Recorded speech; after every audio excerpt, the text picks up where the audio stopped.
Hello, this is the second of 3 videos that I've made on the Latin participles.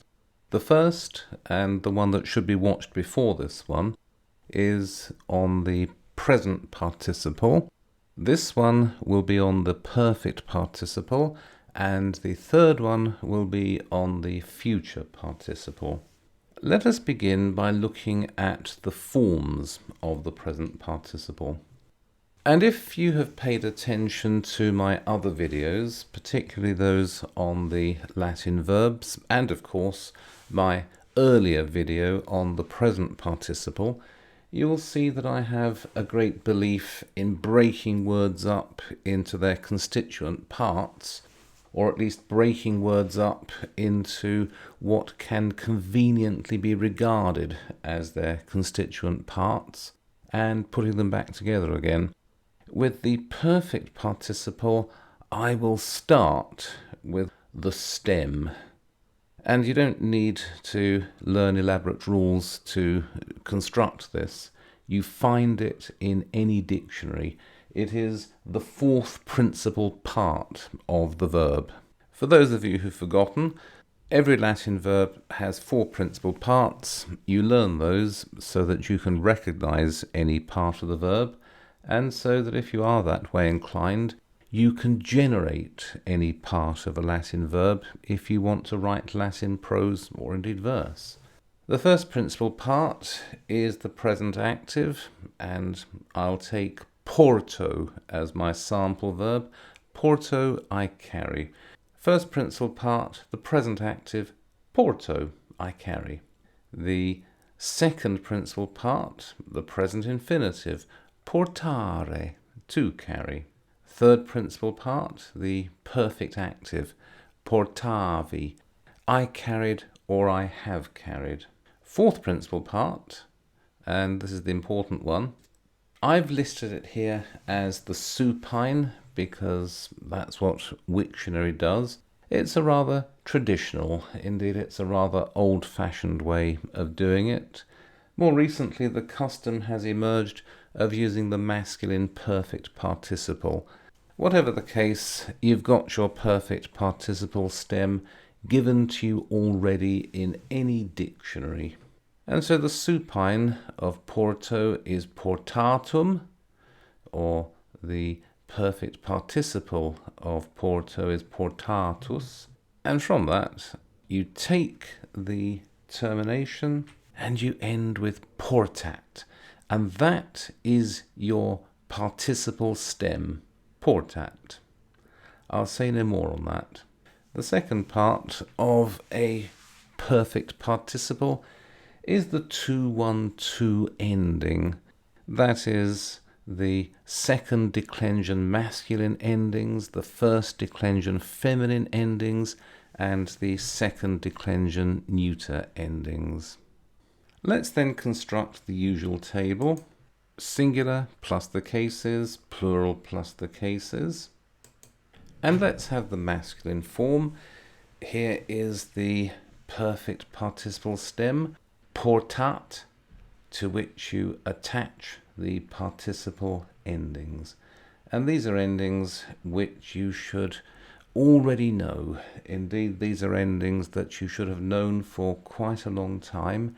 And first, we have the masculine form of the participle, and here it is, portat, your stem, to which we attach the usual adjective endings, the usual 2-1-2 adjective endings. And if you don't know what these are, you should go back at your earliest opportunity and find out what they are and learn them. Portatus, portatum, portati, portato, portato, portati, portatos, portatorum, portatis, portatis. See the pattern? The pattern is portat plus the usual adjective endings. Move to the feminine, and it's the same. It's the participle stem plus the usual feminine endings. And the neuter, of course. It's the stem plus the usual neuter adjective endings.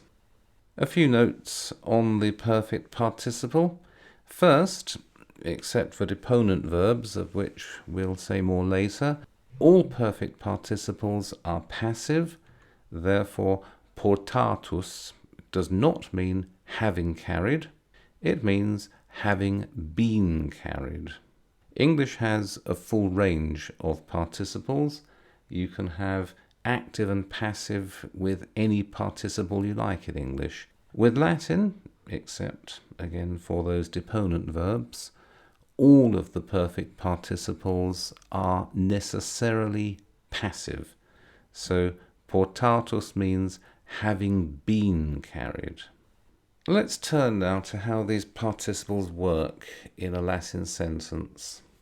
With the present participle, an ing translation into English will often seem unnatural, but usually works. You can very often translate participle to participle with the present participles. Therefore, puer celans pecuniam nihil dixit. The boy, hiding the money, said nothing. That may not capture the whole of what the writer intended to say in the Latin sentence, but it gives a workable translation into English. With the perfect participle, more inventive translations are very often needed. Let us then have a look at our first example. Puer in proelium missus fortiter pugnavit. You could, and perhaps you should, translate this as sent into battle, the boy fought bravely. Literally, though, it means the boy, having been sent into the battle, fought bravely. And this just about works in English. You could translate it as that. Again, if you are studying for GCSE Latin, you probably should translate it as that. It is a default translation. It's a safe translation. No examiner will fail to give you the marks you want if you translate it like that. Puer in proelium missus fortiter pugnavit. The boy, having been sent into the battle, fought bravely. But again, that may not, as a translation, capture all that the writer intended to say in Latin. You may want to translate it as a time clause. When he was sent into battle, the boy fought bravely. That's better English as well. As ever, it is a matter of context, and it is a matter of your judgment by looking at the sentence in the overall context of the passage in which it occurs. Let's have a look at this somewhat harder example. Puero vocato librum dedi. How do you translate that into English? I gave a book to the having been summoned boy. That is a literal translation. Unfortunately, it doesn't work in English. It just about has meaning, but it doesn't begin to approximate to good English style. Puero vocato librum dedi. I gave a book to the having been summoned boy. No, you can't do that. You need to turn the sentence round in translation. Let's try it with a relative clause. I gave a book to the boy whom I had summoned. A bit stilted, but that works as an English translation. Or you could translate it as a time clause. After I had summoned him, I gave a book to the boy. That may be a bit better. What you take away from this example, however, is that you cannot always, where the perfect participle is concerned, translate from Latin into English participle to participle. Puero vocato librum dedi cannot mean I gave a book to the having been summoned boy.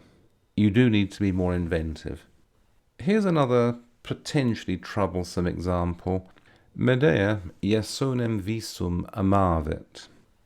Medea fell in love with the having been seen Jason. Again, this doesn't work as a translation into English. You cannot translate participle to participle when the result is this hyphenated mess. You really do need a time clause. When she saw Jason, Medea fell in love with him. When she saw him, Medea fell in love with Jason. That works. After seeing him, Medea fell in love with Jason. That works as well. Medea fell in love with Jason as soon as she saw him. Yes, that works. Or rather, I've said 3 times now, yes, that works in English. What I should mean is that can work in English. It depends what you think the writer was trying to say in Latin. Once again, and indeed yet again, context is everything, and it is a matter for your judgment of the context in the passage. As I keep repeatedly saying, where translation is concerned, context is everything.